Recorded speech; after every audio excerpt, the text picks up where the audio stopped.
Friends, welcome back to my channel. Friends, ನೀವು ನೋಡ್ತಾ ಇದ್ದೀರಾ all in one tips channel. Friends, ಇವತ್ತಿನ ವಿಡಿಯೋದಲ್ಲಿ ಕೆಲವೊಂದು ಯೂಸ್ಫುಲ್ ಟಿಪ್ಸ್ಗಳನ್ನು ತಿಳಿಸ್ತಾ ಇದ್ದೀನಿ. ಈ ಎಲ್ಲ ಟಿಪ್ಸ್ಗಳು ಗೊತ್ತಿಲ್ಲದೆ ನೀವು ತುಂಬ ಟೈಮ್ ಹಾಗೂ ಹಣನ ವೇಸ್ಟ್ ಮಾಡಿದ್ದೀರಾ.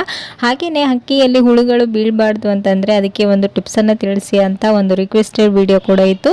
ಸೊ ಆ ಒಂದು ಟಿಪ್ಸ್ನು ಕೂಡ ಇವತ್ತಿನ ವಿಡಿಯೋದಲ್ಲಿ ತಿಳಿಸ್ತಾ ಇದ್ದೀನಿ. ವಿಡಿಯೋನ ಎಲ್ಲಿ ಸ್ಕಿಪ್ ಮಾಡದೆ ನೋಡಿ. ಎಲ್ಲ ಟಿಪ್ಸ್ಗಳು ನಿಮಗೆ ಖಂಡಿತ ಯೂಸ್ಫುಲ್ ಆಗುತ್ತೆ, ಓಕೆನಾ? ಸೊ ಫ್ರೆಂಡ್ಸ್, ಬನ್ನಿ ಹಾಗಾದರೆ ತಡ ಮಾಡ್ದೇನೆ ಇವತ್ತಿನ ಟಿಪ್ಸ್ಗಳು ಯಾವುವು, ಅವು ಹೇಗೆಲ್ಲ ಯೂಸ್ ಆಗುತ್ತೆ ಅಂತೇಳಿ ನೋಡ್ಕೊಂಡು ಬರೋಣ.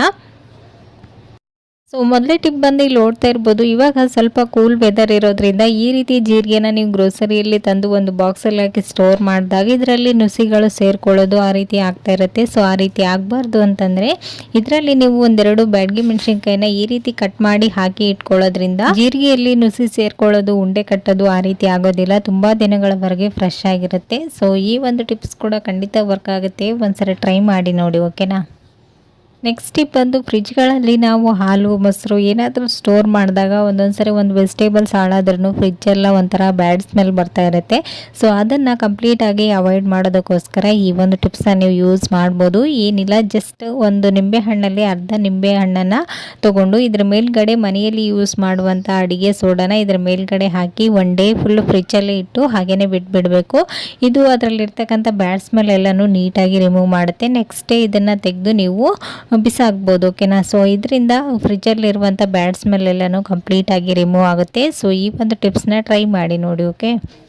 ನೆಕ್ಸ್ಟ್ ಟಿಪ್ ಬಂದು ನಿಮ್ಮ ರಿಕ್ವೆಸ್ಟೆಡ್ ಟಿಪ್ಸ್ ಇದ್ವು. ಸೊ ಅಕ್ಕಿಯಲ್ಲಿ ಹುಳುಗಳು ಈ ರೀತಿ ಆಗ್ತಾನೆ ಇರುತ್ತೆ. ನಾವು ಎಷ್ಟು ಕೇರ್ ಮಾಡಿದ್ರೂ ಒಂದು ಸಣ್ಣ ಸಣ್ಣ ನುಸಿಗಳಾದರೂ ಸೇರ್ಕೊಳ್ತಾ ಇರುತ್ತೆ. ಸೊ ಆ ರೀತಿ ಆಗಬಾರ್ದು ಅಂತಂದರೆ ನಾವು ಯೂಸ್ ಮಾಡುವಂಥ ಅಕ್ಕಿ ಬಾಕ್ಸ್ಗಳಲ್ಲಿ ಈ ರೀತಿ ಒಂದು ಟಿಶ್ಯೂ ಪೇಪರ್ ಅಥವಾ ತೆಳುವಾದ ಬಟ್ಟೆನ ತೊಗೊಂಡು ಅದರಲ್ಲಿ ಒಂದು ಸ್ವಲ್ಪ ಸಾಲ್ಟು, ಮೆಣಸು ಹಾಗೆಯೇ ಒಂದು ಸ್ವಲ್ಪ ಬ್ಯಾಡಗಿ ಮೆಣಸಿನ್ಕಾಯಿನೂ ಕೂಡ ಹಾಕ್ಕೊಂಡು ನೀವು ಇದನ್ನು ಗಂಟು ಕಟ್ಟಿ ಅದರಲ್ಲಿ ಅಕ್ಕಿಯಲ್ಲಿ ಮುಳುಗಿಸಿ ಇಟ್ಕೊಳ್ಳೋದ್ರಿಂದ ಅಕ್ಕಿಯಲ್ಲಿ ಎಷ್ಟು ದಿನ ಆದ್ರೂ ಇದರ ಒಂದು ಸ್ಮೆಲ್ಗೆ ಅಕ್ಕಿಯಲ್ಲಿ ಹುಳುಗಳೇನು ಸೇರ್ಕೊಳ್ಳೋದಿಲ್ಲ. ಸೊ ಈ ಒಂದು ಟಿಪ್ಸ್ನ ಟ್ರೈ ಮಾಡಿ ನೋಡಿ, ಖಂಡಿತ ಯೂಸ್ಫುಲ್ ಆಗುತ್ತೆ. ಸೊ ಹಾಗೆಯೇ ನೀವು ಜಾಸ್ತಿ ಅಕ್ಕಿನ ಒಂದು ವರ್ಷದವರೆಗೆ ಸ್ಟೋರ್ ಮಾಡ್ತೀರಾ ಅಂದರೆ ಅದಕ್ಕೂ ಕೂಡ ಟಿಪ್ಸ್ಗಳನ್ನು ನಾನು ನನ್ನ ಚಾನಲಲ್ಲಿ ಆಲ್ರೆಡಿ ಶೇರ್ ಮಾಡಿದ್ದೀನಿ. ನಿಮ್ಗೆ ಯಾರಿಗಾದರೂ ಇಂಟ್ರೆಸ್ಟ್ ಇದ್ದರೆ ಚೆಕ್ ಮಾಡ್ಕೊಳ್ಬೋದು. ನೆಕ್ಸ್ಟ್ ಟಿಪ್ ಬಂದು ಇಲ್ಲಿ ನೋಡ್ತಾ ಇರ್ಬೋದು, ಮ್ಯಾಚ್ ಬಾಕ್ಸನ್ನು ನಾವು ಒಂದು ಸ್ವಲ್ಪ ಕೂಲ್ ಇರೋ ಪ್ಲೇಸಲ್ಲಿ ಇಟ್ಬಿಟ್ರೆ ಇದರ ಮದ್ದೆಲ್ಲ ಹಾಳಾಗಿ ಒಂದೊಂದ್ಸರಿ ಮ್ಯಾಚ್ ಬಾಕ್ಸ್ ಹತ್ತನೇ ಇರೋದಿಲ್ಲ ಕಡ್ಡಿಗೆ. ಸೊ ಈ ರೀತಿ ಹಾಳಾಗ್ತಾನೆ ಇರುತ್ತೆ. ಸೊ ಆವಾಗ ನಾವು ಏನು ಮಾಡಬೇಕಂದ್ರೆ ಇದ್ರ ಮೇಲ್ಗಡೆ ಒಂದು ಸ್ವಲ್ಪ ಪೌಡರ್, ಮನೆಯಲ್ಲಿ ಯಾವ್ದು ಯೂಸ್ ಮಾಡ್ತೀರಿ ಪೌಂಡ್ಸ್ ಅಥವಾ ಬೇಬಿ ಪೌಡರ್ನ ಒಂದು ಸ್ವಲ್ಪ ಹಾಕಿ ನಂತರ ನೀವು ಸ್ಟಿಕ್ಸಿಂದ ಈ ಒಂದು ಮ್ಯಾಚ್ ಬಾಕ್ಸನ್ನು ಹಚ್ಕೊಂಡ್ರೆ ನೀಟಾಗಿ ಬೆಂಕಿ ಹತ್ಕೊಳ್ಳುತ್ತೆ. ಸೊ ಇಲ್ಲಿ ನೋಡ್ತಾ ಇರ್ಬೋದು, ಮೊದಲು ಇದ್ದದಕ್ಕೂ ಇವಾಗೂ ಡಿಫ್ರೆಂಟ್ ಗೊತ್ತಾಗ್ತಾ ಇದೆ ಅಲ್ವಾ? ಸೊ ಈ ಒಂದು ಟಿಪ್ಸ್ ಕೂಡ ವರ್ಕ್ ಆಗುತ್ತೆ. ಒಂದ್ಸರಿ ಟ್ರೈ ಮಾಡಿ ನೋಡಿ, ಓಕೆ?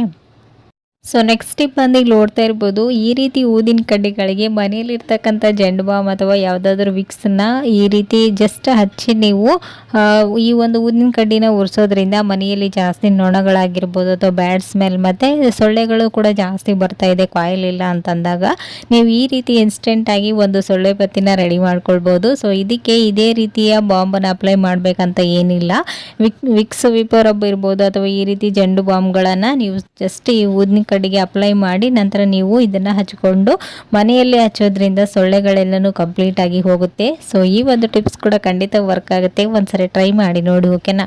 ಸೊ ಫ್ರೆಂಡ್ಸ್, ನೋಡಿದ್ರಲ್ವಾ ಇವತ್ತಿನ ಈ ಎಲ್ಲ ಟಿಪ್ಸ್ಗಳು ನಿಮಗೂ ಕೂಡ ಖಂಡಿತ ಯೂಸ್ಫುಲ್ ಆಯ್ತು ಅಂತ ಅಂದ್ಕೊಂಡಿದ್ದೀನಿ. ಯೂಸ್ಫುಲ್ ಆದರೆ ಪ್ಲೀಸ್ ಒಂದು ಲೈಕ್ ಕೊಡೋದನ್ನು ಮರಿಬೇಡಿ. ಮತ್ತು ನಾಳೆ ಹೊಸ ಟಿಪ್ಸ್ಗಳೊಂದಿಗೆ ಮತ್ತೆ ನಿಮ್ಮನ್ನ ಮೀಟ್ ಮಾಡ್ತೀನಿ ಫ್ರೆಂಡ್ಸ್. ಅಲ್ಲಿವರೆಗೂ ಟೇಕ್ ಕೇರ್, ಬಾಯ್.